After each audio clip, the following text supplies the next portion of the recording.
From West Virginia Public Broadcasting. Support for the Legislature Today has been provided by the following. The High Technology Foundation, headquartered at the I-79 Technology Park in Fairmont. Online at wvhtf.org. Connecting West Virginia families and businesses through high-speed internet services. Learn more about connecting at frontier.com. At the Legislature today, with little business on the House floor, a delegate from Kanawha County defends his position in support of uniform gun control laws statewide.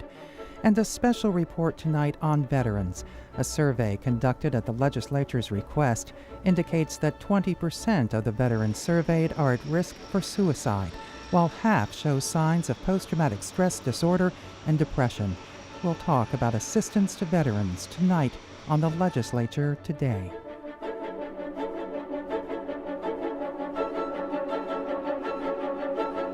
And good evening, I'm Beth Voorhees. The governor's education reform bill received some changes in the Senate Education Committee, but those changes came after weeks of debate and presentations from parents, educators, and union leaders. The Senate Finance Committee took up the bill this morning and passed it fairly quickly in one meeting, but only after an intense line of questioning from the Senate Majority Leader to the President of the State Board of Education. Ashton Mara reports. Senate Finance's counsel went through the fiscal note attached to the committee substitute of the governor's education bill point by point today, explaining the 10 sections of its cost savings and additional expenditures. When we look at that balance sheet, it comes out to zero. There will be just as many expenditures as there will be cost savings.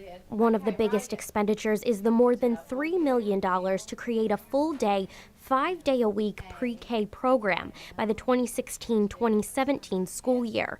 Major savings include $1 million from moving professional development for educators out into the 8 RESAs, more than $2.5 million saved from reassigning personnel already on staff to schools or grade levels in need of more teachers, and another $1 million saved by the reduction of Department of Education staffing by 5% during this fiscal year. But it was the hiring of a new Director of Operations by the State Board of Education yesterday that concerned Senator John Unger of Berkeley County.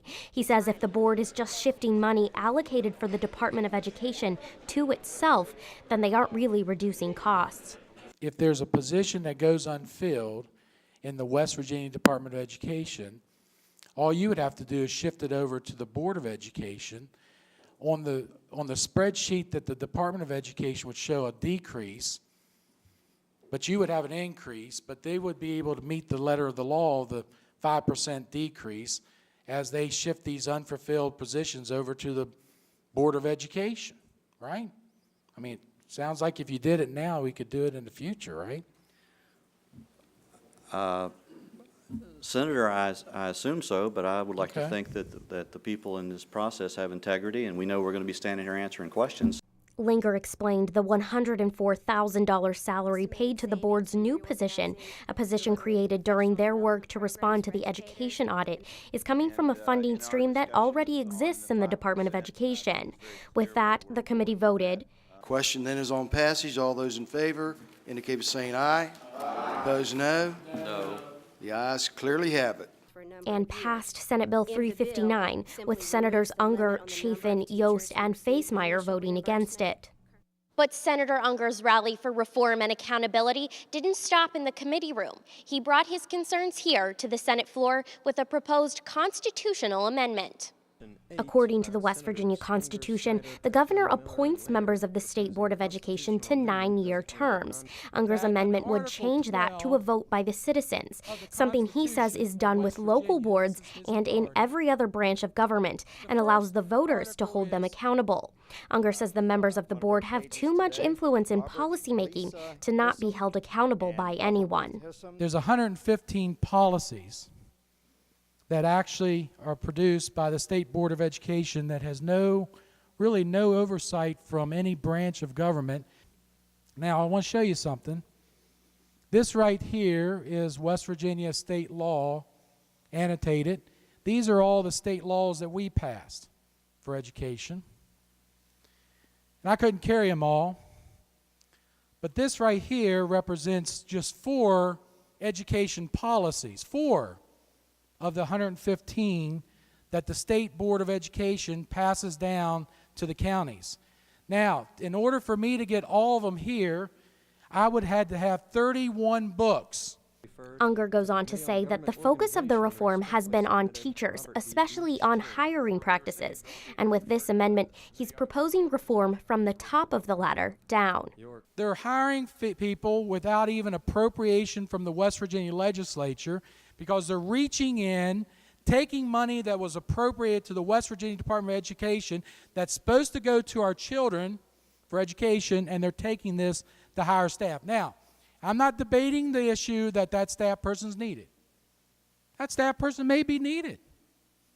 But the issue is accountability and process. I am sick to death of being 49th in education. And I think we need reform, and we need reform badly. The governor's bill to reform education was put on the fast track and will be up for a vote by the full Senate tomorrow. For the Legislature Today, I'm Ashton Mara in the Senate. There were no gun-related bills introduced or on the House of Delegates agenda today, but the subject continues to dominate the chamber this session. As Dave Mistich reports, a speech regarding a bill that passed earlier this week to eliminate the power of municipalities and counties to pass their own gun control legislation was the focal point of today's floor session. A bill relating to technical procedures in the Secretary of State's office was the only bill to receive a floor vote today. It passed 98-0. With no other scheduled activity, a floor speech was delivered on a controversial bill that passed earlier this week. Well, it's certainly out of the ordinary for a bill to be discussed days after its passage. Delegate Mark Hunt of Kanawha County took to the floor to discuss House Bill 2760, which passed on Monday. For some reason, I've become the lightning rod on this bill.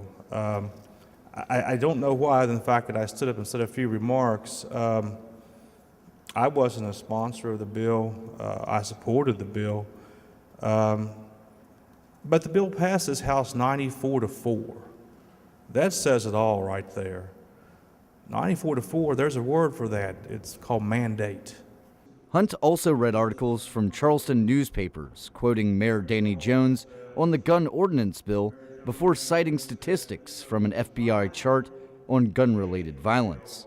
He argued that the local ordinances have been ineffective in stopping crime. This chart shows that the Charleston ordinance to limit the purchases of one handgun a month was passed in 1993. If you look at this chart, it clearly shows that serious crime, murder, and non-negligent manslaughter in West Virginia is the same before and after the passage of the ordinance. As a matter of fact, if we go all the way down to the most significant and the most current numbers, 2010, 2011, in 2010, Charleston had a murder rate of 13.6. The U.S. average was 4.8, and West Virginia's average was 3.3. Hunt called for Mayor Jones and others dissatisfied with the passage of House Bill 2760 to trust the legislative process. He also suggested that a grandfather clause to preserve municipal ordinances on gun control could be included as an amendment as the bill makes its way through the Senate. For the Legislature Today, I'm Dave Mistich in the House of Delegates. In a moment, a special report about our state's veterans. First, here's a look at some of the bills introduced in the Senate today.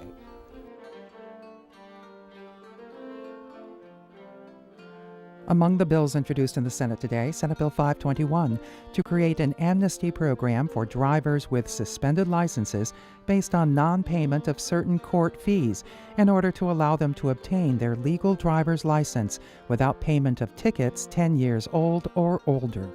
Senate Bill 528 to provide for equal treatment of county boards of education in funding public libraries as a part of the system of public education. The bill requires boards allocate 1% of their budgets as its library funding obligation to public libraries in the county.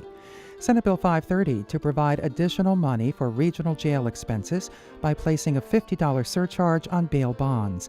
Senate Bill 536 to prohibit public officials and employees from using public funds for self-promotion. The bill makes these prohibitions violations of the West Virginia Governmental Ethics Act. And Senate Bill 537 to create a Library Facilities Improvement Fund for the West Virginia Library Commission to support public library facilities, construction, renovation, maintenance, and improvement projects. Up for passage in the Senate tomorrow, Senate Bill 159 to create the Real Property Transfer on Death Act. The bill enables an owner of real property to pass the property simply and directly to a beneficiary upon the owner's death without probate. Senate Bill 359, the governor's bill for education reform. Senate Bill 368 to clarify under what circumstances a marriage can be voided. And Senate Bill 383 to allow family court judges to appoint counsel for indigent litigants where contempt proceedings could result in jail commitment. This will bring West Virginia in compliance with the United States Supreme Court decision. On second reading, Senate Bill 108, creating the Unintentional Pharmaceutical Drug Overdose Fatality Review Team under the Office of the Chief Medical Examiner to look at the circumstances of these deaths and recommend policy changes. Senate Bill 353, establishing the First Informer Broadcasters Act to develop comprehensive, coordinated plans for preparing for and responding appropriately to an emergency or disaster. And Senate Bill 464 to regulate tanning facilities and establish criminal penalties for violations. A study has been released that's providing new information about the state's veteran population. It was commissioned by the state legislature. As Beneduccio reports, it's providing some startling insight into the health of the state's veterans. West Virginia has about 170,000 veterans, according to the state's Department of Veterans Assistance. More than 1,200 of them participated in the survey, the first of its kind in 5 years. The state legislature wanted to learn more about all of the state's veterans, including demographics, income and financial concerns, and health care access. The findings indicate 20% of the veterans who filled out the survey are at risk for suicide, while half show signs of post-traumatic stress disorder and/or depression. Joseph Scotti, a psychology professor at West Virginia University, was part of the study team. The more depression, PTSD, and suicide risk, the more financial difficulties, the more likely to be unemployed, the more family strain that they were having either with their partner or with their children. So these are, we got to reach out to families, we got to reach out to communities, we got to find the veterans. She just got hired. She just got hired. So you're in the office now? Hell yeah, I'm always in the office. She's working. That's why I got hired. I'm always in the office. Yeah. Okay, it's not I beg to differ. The 7th. There was some. The 7th Infantry Division, the Bayonet Division, did storm quite a few beaches. Mark Combs is one veteran who participated. He's a student at West Virginia University, and he served during the Iraq War. I was assigned to the 1st Infantry Division, the 4th Brigade, 1st of the 28th Infantry Regiment.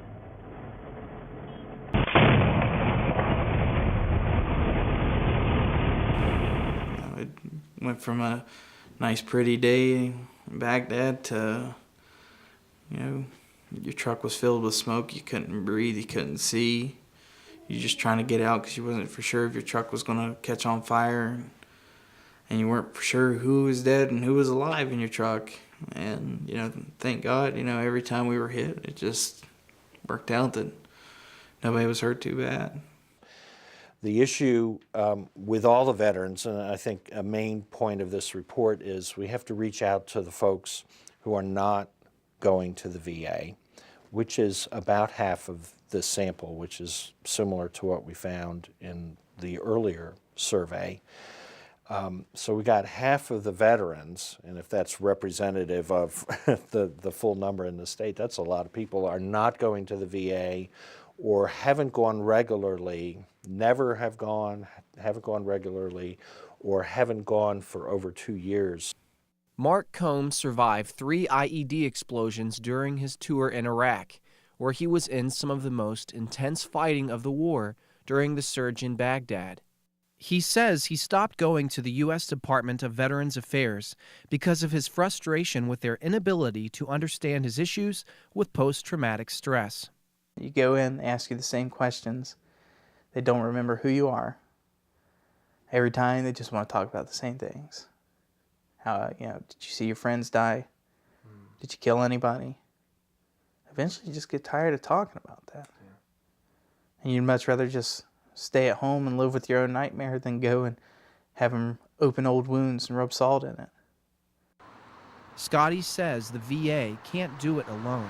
The VA has undertaken an enormous project to train providers in their facilities on these empirically supported treatments. And that in general means that at least one person at each of the centers knows how to treat PTSD, depression, or substance abuse in one of these types of treatments. But look how many veterans we're talking about. And even though we have 4 VAs and a dozen plus vet centers and many community-based outpatient clinics here in this state, we are really very rich in those VA facilities. There's just not enough providers to handle everyone to the extent that is needed. This is not a 5-session fix-you-up sort of thing. While these issues affect the national VA, the State Department of Veterans Assistance also helps veterans. The study makes a series of recommendations to the governor, the legislature, and state agencies to help with these issues. This includes providing a multi-focus strategy to help veterans and their families by raising awareness to the public about the statistics of suicide among veterans, implementing training programs for health providers to work with families of veterans for support, providing funding to the State Department of Veterans Assistance to hire more social work case managers.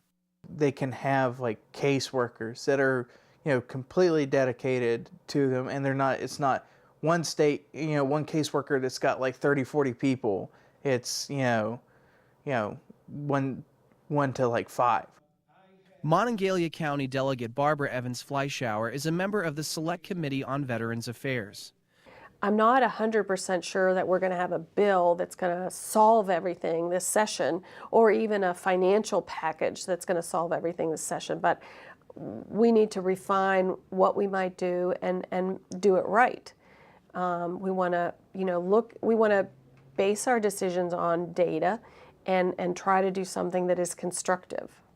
With state agencies forced to cut budgets by about 7.5%, funding for the Department of Veterans Assistance will be tight as it works on the recommendations.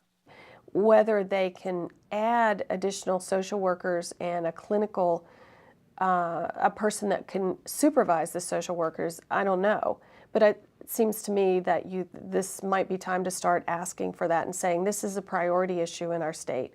But Fleischauer is hopeful that the legislature can help in some informal ways.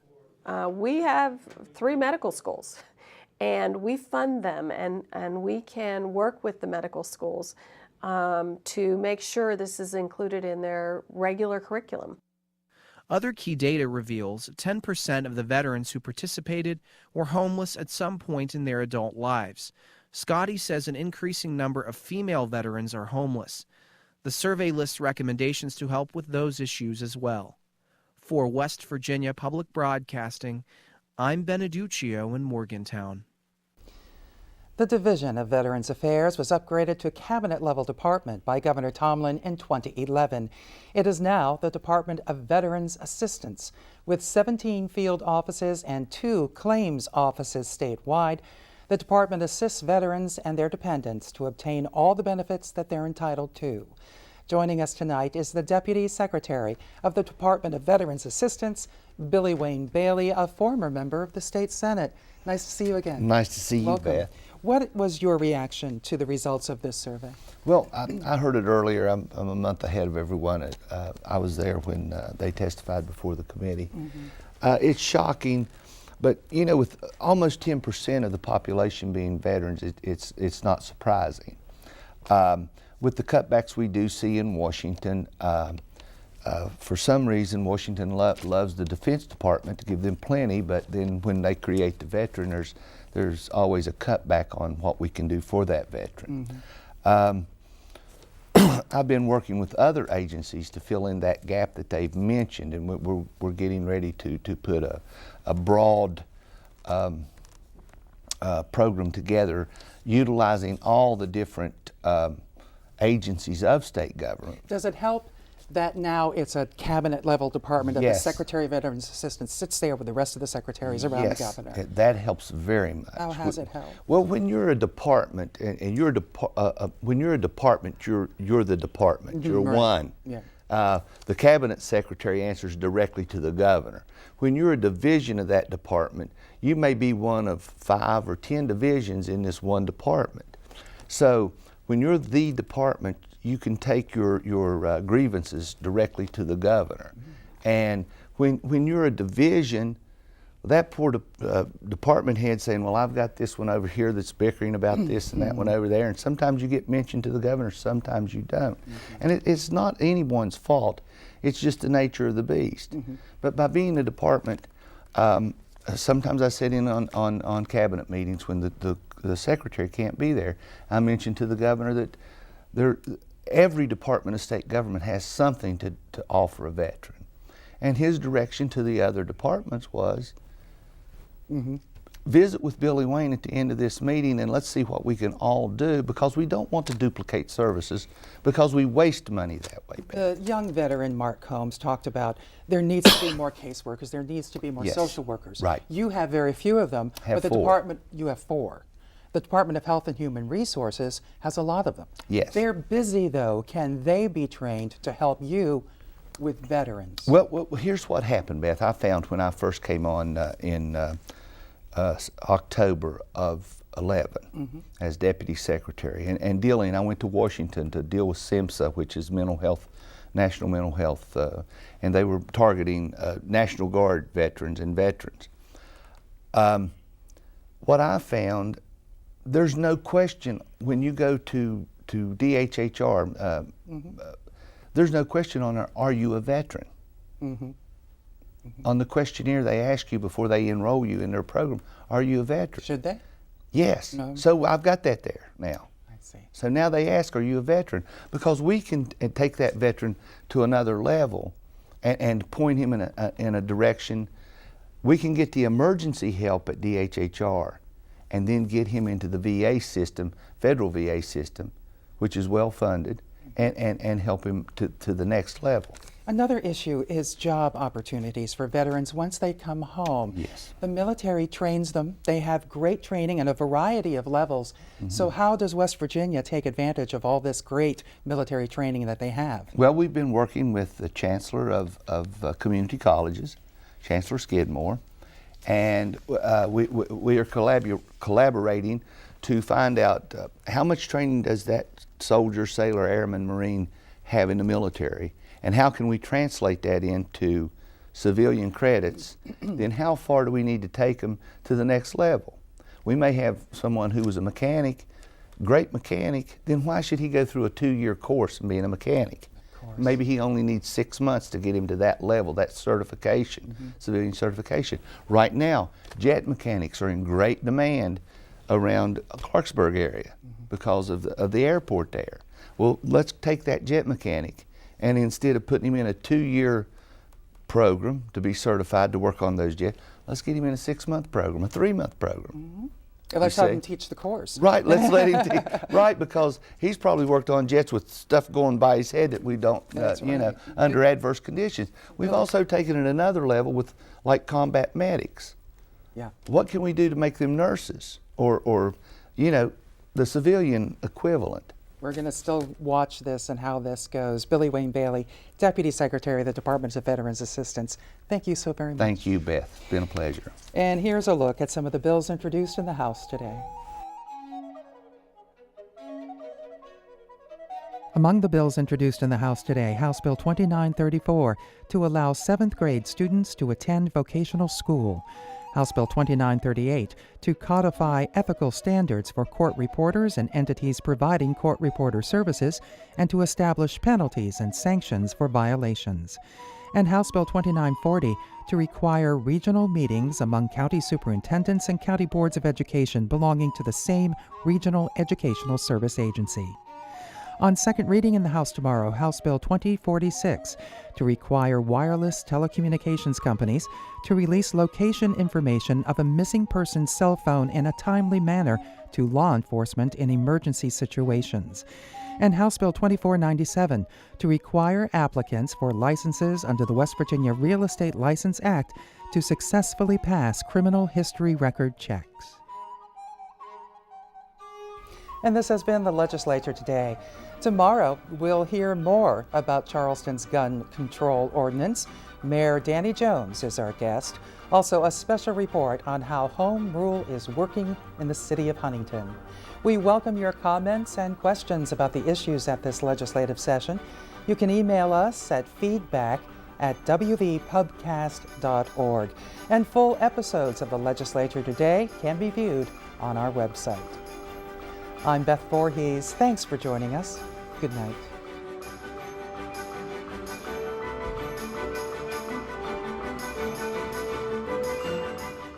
Support for the Legislature Today has been provided by the following. The High Technology Foundation, headquartered at the I-79 Technology Park in Fairmont. Online at wvhtf.org. Connecting West Virginia families and businesses through high-speed internet services. Learn more about connecting at frontier.com.